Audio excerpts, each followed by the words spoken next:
Assalamu alaikum, Dr. Naik. My name is Snobi and I'm an engineer by profession. In the Bible, Isaiah chapter 53, it talks about a suffering servant.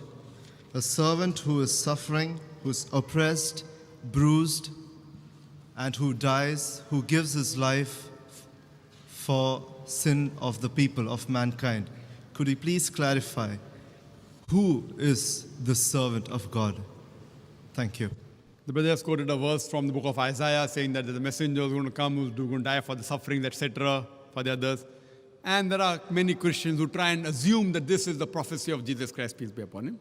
I'm just telling you, assume. Now, brother, you should note that the Bible says in the book of Ezekiel, chapter number 18, verse number 20, it says, the soul that sinneth shall die, which people normally quote. The soul that sinneth shall die. But the missionaries, they put a full stop where there's no full stop. The complete verse is, the soul that sinneth shall die. The father shall not bear the iniquity of the son, neither shall the son bear the iniquity of the father. The righteousness of the righteous shall be upon him, the wickedness of the wicked shall be upon him. But if the wicked turns and comes to the straight path, he shall not die. One thing, sin cannot be inherited. So the concept of the church, of the original sin, what the church says, that Adam and Eve, peace be upon them, they ate the forbidden fruit, and that's the reason humankind is born in sin. That's the reason Almighty God sent His beloved Son, begotten Son, Jesus Christ, peace be upon Him, quoting Gospel of John chapter 3, verse number 16. For God so loved the world that He gave His only begotten Son, whosoever believeth in Him shall not die but have everlasting life. I'm just trying to put a nutshell. This is what you all believe. Now coming to the question of the original sin. The concept of original sin is nowhere to be found in the Bible. It is the teaching of the church. According to the Ezekiel chapter 18, verse number 20, it says, the soul that sinneth shall die.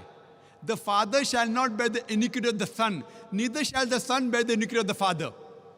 The wickedness of the wicked shall be upon him. The righteousness of the righteous shall be upon him. But if the wicked turns and comes to the straight path, he shall not die. So based on this Ezekiel chapter 18, verse number 20, it completely negates the original sin that is propagated by the church. The Quran too says, no bearer of burden can bear the burdens of the others. No bearer of burden. So surely sin is not inherited. Eve tempted Adam to eat the forbidden fruit. Adam ate the forbidden fruit, may peace be upon them. Did Adam, peace be upon him, ask me before eating the fruit? Did he ask me? No. So why should I be held responsible? If he had asked me and if I told him yes, then you can catch my collar. Now, Adam didn't ask me before eating the forbidden fruit, peace be upon him. So why should I be held responsible? How can God be so unjust? Allah says in the Quran in Surah Nisa chapter 4, verse number 40, Almighty God, Allah subhanahu wa ta'ala, is never unjust in the least degree. So sin is not inherited. So your concept of saying that this refers to Jesus Christ is totally wrong. And Jesus Christ, peace be upon him, that is the concept teaching of the church, that for God so loved the world, that He gave His only begotten Son.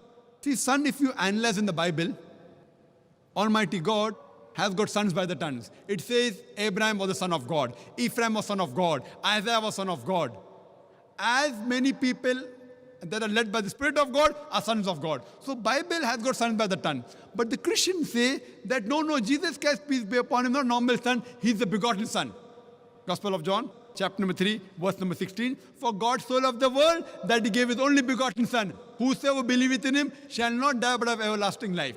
Now here if you analyze this word begotten Son, according to the scholars of Christianity, if you refer to the Revised Standard Version, revised by Thaydu's Christian scholars of the highest eminence, backed by 50 different corporate denominations, these Christian scholars say that this word begotten is interpolation, is a fabrication, is a concoction, and they threw it out of the Bible. So if you read the Revised Standard Version, this word begotten is not there.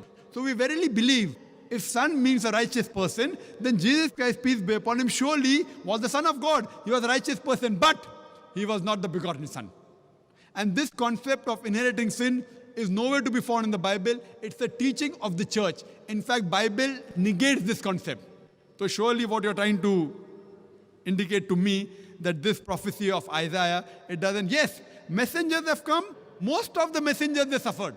Whether it be Moses, peace be upon him, whether it be Jesus, peace be upon him, whether it be Prophet Muhammad sallallahu alaihi wasallam, peace be upon him. All the messengers, they suffered. And the hadith of the Prophet, that the maximum that were put to test among the human beings are the messengers of Allah. More difficult the test, the higher will be the reward. So all the messengers of God suffered. But to say that they suffered and they had the sin of all the humankind is nowhere to be found in the Bible. It is the teaching of the church and it's against the Bible as well as the Quran. Hope that answers the question, brother.